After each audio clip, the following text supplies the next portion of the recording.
With rising fuel costs, most consumers nowadays are starting to look for more fuel-efficient vehicles to purchase. Behind me today, we've put together a collection of the most fuel-efficient vehicles that Ford has to offer. On the left, we have the Ford Fusion plug-in hybrid, we have the fully electric Mustang Mach E, and then we have the hybrid version of Ford's most popular vehicle, the F-150.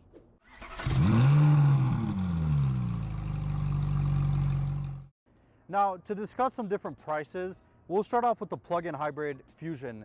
The thing is, with the Fusion, Ford doesn't produce it anymore in the United States. 2020 was the last model year, so you're gonna have to go to the used car market. And this one has about 60,000 miles. You're gonna look to pay about $22,000. Now, the Mach E, of course, it's being actively produced. You can buy them new. This specific one is a select model, so it's a base, and it's gonna run you about $48,000. And of course, the most expensive one happens to be the F-150 Platinum, which this specific one, as I mentioned, is a Platinum Power Boost, which is the hybrid. This one's gonna run you about, I wanna say $82,000 MSRP from Ford. Now, the Fusion plug-in hybrid is also a very, very efficient vehicle. The EPA claims that this thing will average about 42 miles per gallon when using the gas motor alone. And also, if you combine it with the electric motor, you should average about 103 miles a gallon. That's a lot. Now, Ford also claims that if you end up charging this thing for a full charge, you can go about 25 miles just on pure electric driving, which is pretty good considering most people are only going to use it to get to the grocery store, maybe drop off their kids. They're not going to be a long commute. Next up, we have the Mustang Mach E. This is Ford's first truly mainstream EV vehicle. While yes, before they did have an EV with the Fusion Electric, it wasn't as popular. It just wasn't a very high demand vehicle like this one is. This is truly where Ford has stepped into the next generation of electric vehicles. Now, this specific one is a select, which means it's the base model. And this specific one has it's about 70 kilowatt battery, which in total gives you about 220 miles of range. Of course, because it is a full EV vehicle, you do need to charge it.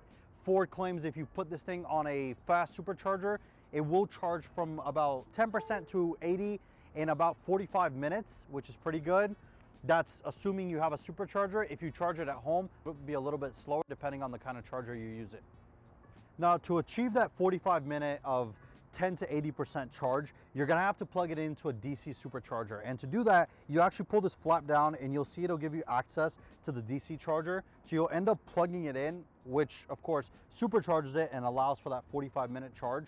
And now next up, we have the Power Boost F-150, which for the first time in the 75-year history of the F-150 has it ever been offered with a hybrid battery option. Now, the F-150 Power Boost, unlike the Fusion plug-in, there's no anywhere you actually plug it in to charge the battery. The hybrid battery charges itself as you're driving, which of course means you do have a fuel filler to put fuel in it at gas stations. Ford claims that this thing will get about 700 miles of range on a full tank and a full hybrid battery charge, which is insane for a pickup truck of this size. Now, the other really cool thing about the Power Boost F-150 is they give you a full-on onboard generator. So if you're planning on using this, let's say you work in the construction field, you need to charge some tools, you need to run some floodlights, whatever the case may be, you have full-on plug outlets back here, so you can plug anything in and you can basically run your whole site off of this truck.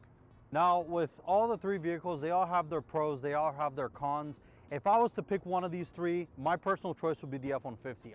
It gives you the best fuel efficiency. As I mentioned earlier, you get about 700 miles of range out of a full tank and fully charged battery. You also just basically get an awesome truck that can do multiple things while you're saving on fuel costs. It's the best bang for your buck. While yes, the Mach E is fully electric and you don't spend money at the gas station, this one will save you a lot more time because you don't have to park it anywhere to charge it. If you guys want to learn more about all of these kind of vehicles, make sure you subscribe to our channel. And if you're interested in the Mach E, we have a full review up on the channel. Go ahead and check out that video.